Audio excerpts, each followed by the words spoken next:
Subhanaka la ilma lana illa ma 'allamtana innaka antal alimul hakim wala haula wala quwata illa billahil aliyil azim.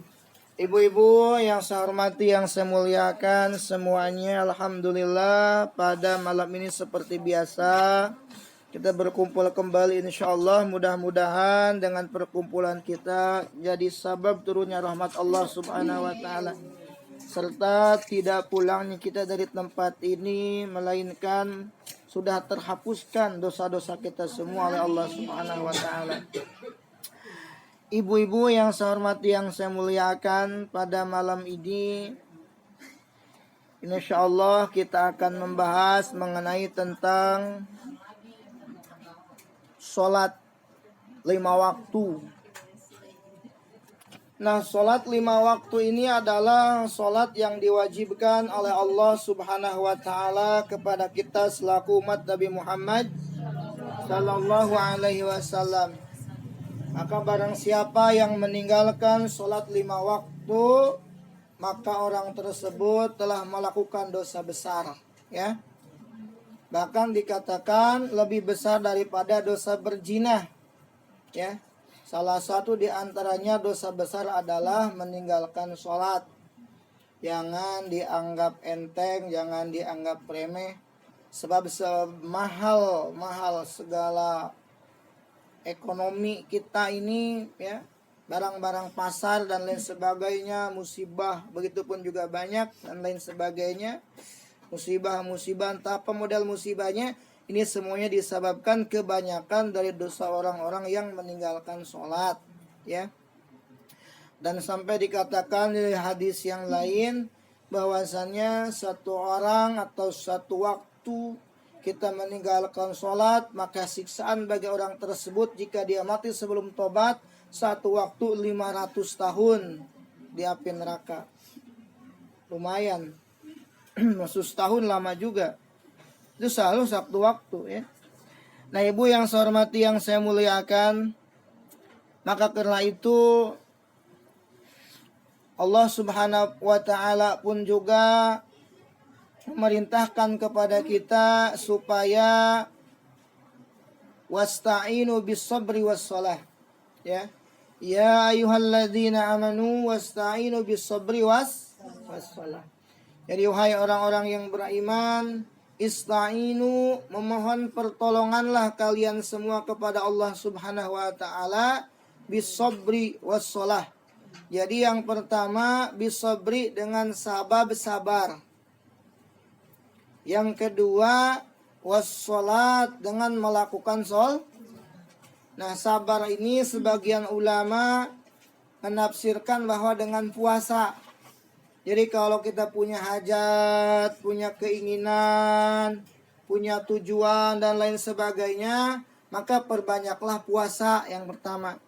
Karena doanya orang puasa itu nggak ada aling-aling sama Allah Subhanahu wa taala, ya. Satu, doanya orang berpuasa, terus yang kedua doanya orang yang dizolimi, ya, itu dikabul oleh Allah Subhanahu wa taala. Maka karena itu kalau orang-orang kampung dulu, ya, itu nenek-neneknya, ya, suka muasain anak-anaknya gitu. Artinya nih puasa doain khusus buat si anu begitu, ya. Rajin orang-orang dulu mah, ya, itu. Makanya anaknya pun di mana ia singgah insya Allah nggak mudarat banget gitu, ya. Nah, itu doa daripada orang tua terdahulu yang doanya mantul, ya, mantap betul gitu. Berikutnya lagi dengan sholat, ya. Maka karena itu sholat ini, ya, kalau bisa namanya kita punya hajat, punya keinginan, ya. Kalau toh seumpama hajat kita besar, punya usahanya juga istilahnya pingin nambah, serta karirnya juga pingin baik, maka perbanyak juga amalan kebaikannya. Contoh semisal, toh seumpama kita punya usaha, tahu-tahu usaha kita ingin meningkat, begitupun juga dari apapun lah istilahnya, maka sholat duhanya jangan 2 rakaat gitu, ya. Artinya nggak imbang, betul tidak? Ya. Jadi Kalau kata Imam Syukaik Al-Balhi, kalau kamu ingin menempati surga Firdaus, jadi surga yang paling tinggi, maka ibadahnya pun juga mesti dinaikkan levelnya gitu. Jangan surga pengen tinggi tapi ibadahnya minim ya, minus. Karena nggak bakalan nyampe kan begitu. Nah, maka di sini ya Sayyidina Utsman bin Affan radhiyallahu taala anhu, salah satu sahabat Nabi Shallallahu Alaihi Wasallam plus menantunya Kangjeng Nabi Shallallahu Alaihi Wasallam yang menikahi dua putri baginda Nabi Shallallahu Alaihi Wasallam. Yang pertama wafat, yang kedua setelah wafat perintahan Allah Subhanahu Wa Taala suruh menikahi putrinya lagi yang kedua ya. Jadi ditinggalkan wafat oleh istrinya yang pertama, yaitu adalah Siti Ruqayyah ya. Nah, Sayyidina Utsman bin Affan ini salah satu juga orang yang dermawan di zaman Nabi Shallallahu Alaihi Wasallam, yang membiayai perjuangan Nabi Shallallahu Alaihi Wasallam. Jadi ketika Nabi hendak berjihad, kurangnya apa ya Rasul? Kurangnya ini. Apa artinya dicukupi oleh Sayyidina Utsman bin Affan. Dan Sayyidina Utsman bin Affan pun juga salah satu orang yang pemalu juga ya. Artinya luar biasa ya. Hebat, Masya Allah, tabarakallah Sayyidina Utsman bin Affan ya. Jadi pernah saya bertawasul juga kepada Gusti Allah. Ini depan makam Sayyidina Utsman bin Affan. Nah, saya di sini ya. Saya mohon sama Allah tuh, ya Allah, mudah-mudahan saya seperti Sayyidina Utsman bin Affan dulu gitu ya. Tapi kata orang-orang sana, ta'al gitu. Diusir saya. Musyrik kali gitu, berapa doa ke kuburan gitu. Ada aja ya. Nah, jadi Sayyidina Utsman bin Affan berkata begini, ya karena makam Sayyidina Utsman mah ya di enggak di samping Nabi gitu ya. Di Madinah yang sebelah sana. Man hafidhas shalawatil khamsa li waqtiha. Cerita dari kami gembira ceritanya. Jadi kata Sayyidina Utsman, siapa saja yang memelihara sholat 5 waktu li waqtiha, pada waktunya ya. Wa dawama 'alaiha, dan senantiasa melakukannya. Maksudnya muhafadhatis sholawati, yakni menjaga, memelihara sholat 5 waktu itu. Jadi sholat 5 waktu itu dijaga, dipelihara ya. Beda dengan dilakukan. Kalau dilakukan nggak usah diterangin, nggak usah ditanyain, karena memang kewajiban itu mah ya. Jadi memang benar-benar dipelihara gitu. Gimana sih orang melihara ya? Bunga ada debu dibersihin, hanya melihara kan? Rumah begitu pun juga disapuin, namanya melihara. Nah, sholat pun dijaga, dipelihara. Bentar lagi zuhur, udah siap-siap mau zuhur, gitu kan? Umpama atau asar, jangan enggak nanti aja asarnya, sisa ngobrol, itu enggak memelihara sholat, ya. Artinya mengutamakan, ya. Biasanya kan begitu, saya juga begitu kan? Ya semua emang saya juga tahu juga enggak disebutin semua. Ya, jadi ini memelihara kalimatnya ya, benar-benar diprioritaskan sholat itu ya. Jadi memelihara sholat 5 waktu. Walaupun seumpama kita lagi di jalan tapi tetap pemikiran belum sholat gitu. Itu ciri orang yang memelihara. Itu ya. Maka akramahullahu ta'ala bitis'i karomatin. Allah Subhanahu wa ta'ala akan memuliakan ia dengan 9 kemuliaan. Ada orang yang memelihara sholat 5 waktu, ini bakalan dipelihara oleh Allah Subhanahu wa ta'ala, akan dimuliakan oleh Allah Subhanahu wa ta'ala. Jadi memelihara pada waktunya ini adalah tidak keluar dari waktu sholat sebenarnya ya. Artinya zuhur di waktu zuhur ya. Nanti aja zuhur sekalian asar misalkan begitu ya.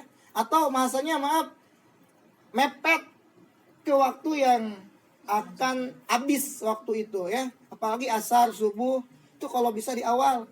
Karena di asar subuh itu ada yang namanya waktu afdoliyah, waktu ikhtiar, ada waktu makruh, sampai ada waktu tahrim dalam sholat asar itu, waktu yang diharamkan. Ya, sholat asar sholatnya Nabi Sulaiman alaihissalam. Maka siapa orang dikatakan dalam sebuah kitab pengen tercukupi kebutuhannya, sholat asarnya sing terjaga. Nah, sholat subuh itu sholatnya Nabi Adam alaihissalam, gitu ya. Jadi terlebih utamanya lagi disiplin lah, gitu kan. Kita udah masuk ke bulan hijriyah, hijrah juga diri kita. Yang tadinya dari biasa ya dikit ngerubah hidup supaya apalagi nih kemarin tangga ya, ya. iklan sampai mana tuh tadi tuh? Tangga ya. Iya tuh salat subuh ya. Nah, nanti setelah sholat ada zikiran yang dibaca gitu ya. Jadi apa itu namanya, kekejarnya saja ya, atau apalagi sekemampuannya saja ya zikirnya gitu. Tapi terutama jangan ditinggalkan tasbih, tahmid dan takbir. Itu dari baginda Rasulullah SAW ya. Pertama istighfar 3 kali, mau astagfirullah tidak apa-apa. Terus seperti biasa astagfirullahaladzim alladzi la ilaha illa huwa ya 3 kali. La ilaha illallah la syarika la lahul mulku wal hamdu yuhyi wa yumiitu wa huwa ala kulli. Kalau nggak hafal nggak apa-apa, ditenteng bukunya di depan ya, dilihat di situ Allahumma antas salam gitu. Kalau misalkan ada waktu luang baca itu Al-Ikhlas, Al-Falaq, An-Nas, yang bahasa kita bisa baca tuh. Alif Lam Mim, ayat kursi. Itu buat jaga-jaga diri kita, Bu. Itu ayat-ayat Al-Qur'an dari surat-surat Al-Qur'an itu sudah dipilih oleh alimin ulama dan fadilahnya luar biasa. Ayat kursi. Ya kalau bisa tuh habis salat ayat kursi jangan ditinggalin. Ya. Kenapa? Iya, jangan ditinggalin, takut didudukin kucing. Ayat kursi dibaca gitu kan. Insyaallah kalau pengen dapat kursi gitu maksudnya. Nanti kalau udah dapat kursi pada lupa lagi, para pejabat kan begitu. Ini ayat kursi. Pasti ayat kursi dapat kursi pada Arab semua, pada maling semua ya. Nah, jadi yang pertama adalah tadi mana? 9 kemuliaan. Yang pertama yuhibbuhullahu. Allah Subhanahu wa taala akan mencintainya. Nah, kalau sudah dicintai oleh Allah Subhanahu wa taala kan luar biasa, betul tidak? Kita aja dicintai anak kita senang, benar enggak? Apalagi dicintai Allah. Bila ayyuhisuhu bil qurbati wal ahwalil aliyati. Yani diistimewakan dengan kedekatan dan keadaan yang luhur, diistimewakan oleh Allah. Dari hamba-hambanya diistimewakan. Afaman kana mu'minan kaman kana fasiqo. Apakah sama orang yang beriman dengan orang yang fasik? Jawabnya la yastawun, gak bakalan sama, Ibu. Orang yang suka ngaji dan yang gak ngaji beda. Orang yang suka zikir dan yang gak zikir beda. Orang yang taat yang gak taat beda. Allah bedakan. Di Al-Quran la yastawun, gak bakalan sama. Itu insya Allah kalau bagi orang yang mukmin mah ada aja jalan keluarnya. Itu. Jadi bagi kita mungkin orang yang masih levelnya di bawah sulit. Apa Allah mudahkan segala urusan tak dari jalan yang gak disangka-sangka, mungkin bagi kita mah sulit. Artinya kalau nggak keluar gak dapat duit. Logikanya kan gitu. Tapi kalau orang-orang mukmin, orang-orang soleh, dekat sama Allah, wa may yattaqillah yaj'al lahu makhraja wa yarzuqhu min haitsu la yahtasib. Janji Allah, betul tidak? Masa mustahil Allah bohong? Innaka la yuhliful mi. Sungguhnya Allah tuh nggak bakalan sulaya janji ya. Jadi barang siapa yang bertakwa, taat dan sebagainya, tuh yaj'al lahu makhraja. Allah kasih ia jalan keluar dari setiap hal yang membuat dia sempit, rupak, sumpek dan lain sebagainya. Wa yarzuqhu min haitsu la yahtasib. Nasib dari arah-arah yang nggak disangka-sangka ya. Tahu-tahu orang yang punya hutang sama kita lupa, tahu-tahu nganterin duit dari mana, betul tidak? rezeki dari mana, tahu-tahu kita buka keluar ada kresek di depan rumah, oh tahu-tahu sampah gitu. Tahu-tahu uang rezeki gitu, betul nggak? Warjuku min haitsu la yahtasib. Kita harus yakin sama Allah. Itu ayat Al-Quran ibu, ya, ayat Al-Quran. Tapi ada syaratnya, nggak mudah. Takwa dulu. Imtisalul awamirillah wajtinabun nawahi. Apa yang Allah perintahkan kerjakan, dan apa yang dilarang oleh Allah Subhanahu wa taala jauhi, ya poinnya. Jadi yang pertama, Allah Subhanahu wa taala akan mencintai orang yang menjaga sholat 5 waktu. Yang kedua, wa yakunu badanuhu shahihan, keadaan tubuhnya sehat. Ya, keadaan tubuhnya sehat. Bila uyubin, tegese kelawan orang anak kecacatan. Itu bahasa lo ngaji ya. Bila uyubin tegese kelawan orang anak kaaiban, kacacatan. Jadi tanpa ada cacat, ya. Insya Allah kalau orang yang tukang ibadah mah gede-gede badannya. Ini semua tukang ibadah semua nih kayaknya. Jadi artinya sehat-sehat gitu. Walaupun kecil juga lebih sehat gitu maksudnya. Ayah bilang uyubin tanpa ada celah. Di sini kitab ya kan? Insya Allah tanpa ada cacat. Insya Allah salah satu daripada obat penyakit yang menular sholat. Bener gak? Ayah bilang uyubin, insyaallah sehat. Ya. Itu yang kedua. Wa tukhrisuhul malaikatu. Yang ketiga, para malaikat memeliharanya. Dipelihara oleh malaikat. Minal balaya, dari berbagai bahaya yang belum ditetapkan. Jadi kan takdirnya, takdir itu ada mu'alak, ada mubram ibu. Ya. Mu'alak itu adalah takdir yang digantungkan di atas langit. Yang jin, dukun-dukun tuh tahu tuh lewat jinnya. Malaikat tahu besok bakalan begini, tahu emang digantungin di langit. Namanya itu takdir malak. Nah biasanya memang yang bersekutu dengan jin, dia tuh dikasih bisik-bisik tuh memang si jin tuh tahu. Dikasih tahu ke dukunnya bahwa oh kamu bakalan kecemplung ke got besok misalkan. Tahu, boleh nanya. Itu pas saat jin, kalau di bahasa kitab tuh jin mau ngasih tahu ke dukun Samsudin mungkin gitu ya. Jin pas terbang tuh nak. Ya kitab itu ya, pas jatuh tuh bintang dilemparilah oleh malaikat. Dilemparilah oleh malaikat. Nah, kalau kena itu jin, jadilah itu jin hamko. Apa tuh hamko? Jin gila. Setan gila. Ya. Akhirnya tuh setan gila yang biasa masuk-masuk ke orang, kesurupan. Itu biasanya setan yang kena dari lemparan meteor dari malaikat. Itu sudah kita kitab. Itu. Pas kesurupan, kamu pengen apa sebenarnya ini? Saya pengen sprint. Aku juga mau sprint mah, gitu katakan gitu. Aduh. Masya Allah, tabarakallah ya. Nah makanya ada di situ nanti ayat kursi dibaca, ruqyah lain sebagainya dibaca. Nah ibu bapak rahmatullahi Allah SWT mesti membedakan antara dukun dengan hikmah, ya. Hikmah dengan dukun tuh beda, ya. Hikmah itu adalah orang-orang yang dikasih kelebihan oleh Allah Subhanahu wa taala melalui dengan zikirnya, ayat Al-Qur'an dan sebagainya gitu kan. Seperti tadi misalkan apa yang dibacakan di air lain sebagainya bla bla, itu sahabat-sahabat dulu begitu menyembuhkan orang. Cuman sekarang alamat dibikin samar. Mana dukun, mana ustad. Kadang-kadang saya juga sakit hati disebut dukun. Kan gitu juga. Ya. Iya, ya. Jadi kalau apa yang udah dibaca ayat-ayat Al-Quran dan lain sebagainya, itu gak boleh kita nyebut sama orang itu dukun. Karena Nabi pun juga membaca, itu ada ayat-ayat ruqyah.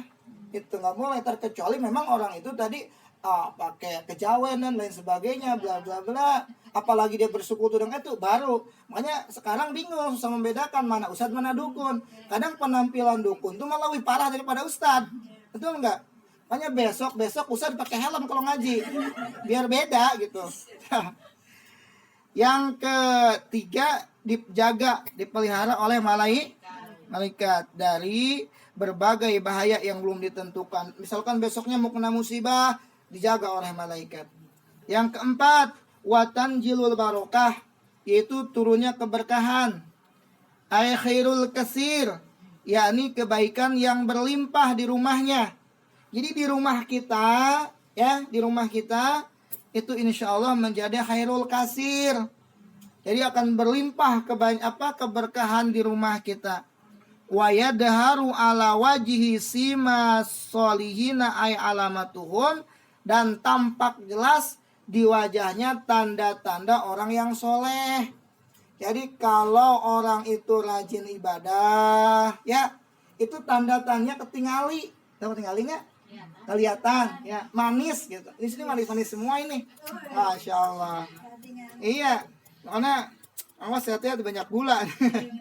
Jadi tanda-tanda orang yang soleh itu ada, ya. Nah biasanya sih itu, ya. Jadi itu sebenarnya sih itu lebih tanda bekas saja, bekas dia sujud kepada tempat sujudnya, ya. Tapi apa itu namanya, bukan tandanya orang soleh, ya, sebenarnya bukan.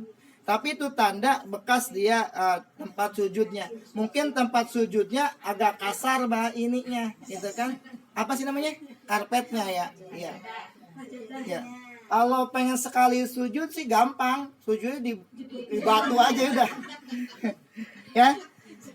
Wa yulinullahu qalbah, Allah akan melembutkan hatinya. Payak balul mawaidho, sehingga ia bisa menerima nasihat. Orang-orang yang rajin taat mah dinasehatin tuh ngikut, gitu, masuk, betul, ya. Coba aja kalau kita ngomong sama orang yang misalnya mungkin dan lain sebagainya, lu masing-masing aja gitu nantinya, kan begitu. Jadi insya Allah orang yang taatnya itu rajin mah insya Allah dinasihatin ikut, ya. Wa yamuru ala siratikal barqil lami'i, dan yang ketujuh melewati siratul mustaqim, itu seperti kilat yang berkilau. Jadi kayak iklan close up, fish gitu. Tahu-tahu ada di sana. Masya Allah, ya. Masya Allah. Pengen kayak gitu, ya. Syaratnya memang berat, ya. Iya, benar. Wa yunjihillahu minan nar, Allah akan menyelamatkan dari neraka. Ya Allah, diselamatkan dari neraka jahan. Dikit lagi, ya. Wa yunjiluhullahu fi jiwaril ladina khaufun alaihim walahum yahzanun. Allah Subhanahu wa taala, atau kemuliaan yang ke-9, Allah Subhanahu wa taala akan menempatkannya ia di surga, bertetangga dengan orang-orang yang tidak ada rasa takut pada mereka dan mereka tidak bersusah hati. Ay fi qurbil auliya'il kubari, yakni akan berdekatan dengan para aulia Allah. Masyaallah. Diriwayatkan anna sallallahu alaihi wasallam qala sampun ngandika sinten Kangjeng Rasulullah sallallahu alaihi wasallam. Kalau ngaji dulu kamu begitu. Kalau ngaji, apalagi kalau udah agak malaman tuh Abah Kiai gini yang logatnya. Amsu sholawatin utawi 5 pirang-pirang salat, dan iku wong hafido kang ngajaga ya man alaihi mengatase salat. Iya. Kanat mangkono lau kade manurun iku cahaya burhanan lan burhan godombreng gitu. Salat 5 waktu. Nah, iya, siapa saja yang bisa memelihara salat 5 waktu kata baginda Rasul, maka ia memiliki cahaya. Jadi ada cahayanya tuh, ya. Serta punya bukti dan selamat pada hari kiamat nanti. Kita nih bukti dari umat Nabi bisa ketahuan. Hai, umat saya tuh yang paling jauh ketahuan. Kenapa? Karena ada tandanya, ada cirinya. Jadi semua ini tangan kita, muka kita yang dulu bekas wudhu itu bercahaya. Itu bisa ketahuan. Oh, ini umat saya ada tanda-tanda. Ya Rasul, saya juga umat Rasul, tapi nggak ada tandanya, sorry gitu. Salah kita. Iya. Walam yuhafid alaihinna, Dan siapa saja yang tidak bisa meliharanya, maka ia tidak punya cahaya. Ada suram, karena itu gelap. Tidak ada bukti itu sebagai umat Nabi. Wala nazatan, dan tidak akan selamat kelak di hari kiamat. Wa kana yaumal qiyamah ma Fir'aun wa Qarun wa Haman wa Ubay bin Khalaf. Dan pada hari kiamat kelak ia akan bersama Fir'aun, satu rantai dengan Fir'aun. Dan sama Qarun wa Haman, dan sama Haman, dan Ubay bin Khalaf sama Ubay bin Khalaf. Dirantai kita bareng-barengan sama Fir'aun, naudzubillah, ya. Ya, bagi orang yang tidak menjaga, tidak memelihara. Ini kalimatnya lam yuhafid ya, awas. Mengerjakan, tapi tidak menjaga. Ini kalimatnya malam yuhafid alaihinna. Artinya tadi, nanti aja sholatnya segala gitu. Lalai. Jadi wailul lil musallin alladzina hum an sholatihim. Celakalah bagi orang-orang yang sholat saja celaka, yang kagak. Betul enggak? Maksudnya adalah orang yang tadi sholat duhur di asar di maghrib, ya. Jadi mempermudah kayak begitu, terkecuali beda bab yang namanya ibu-ibu jadi musafir. Itu memang udah ada rusuh, ya. Gitu dari Allah.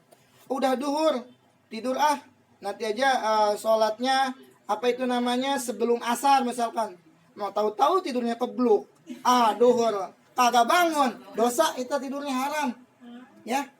Kalau udah waktu sholat masuk, ibu-ibu tapi udah yakin bisa bangun sebelum waktu sholat yang akan datang. Kalau misalkan zuhur, baru jam setengah 12. Nanti mau sholatnya jam 2 tuh, udah azan begitu, ya kan? Tidak apa-apa, ibu tidur. Tapi kalau misalkan ibu-ibu tidur, tahu-tahu kelewat, haram tidurnya. Ya. Tapi kalau kayak tadi, itu sekedar makruh tidurnya. Karena sudah masuk waktu, makanya usahain kalau udah waktu isya nih, sholat dulu dah sebelum tidur. Biasanya bablas, itu kan. Nah, ibu-ibu udah jam 10 kurang ini, udah malam, takut diomelin malakinya saya juga sama anaknya, ya. Ini saja yang bisa disampaikan. Mudah-mudahan ada manfaatnya, ya. Baik, apa yang kita baca semoga berkahi oleh Allah Subhanahu wa taala.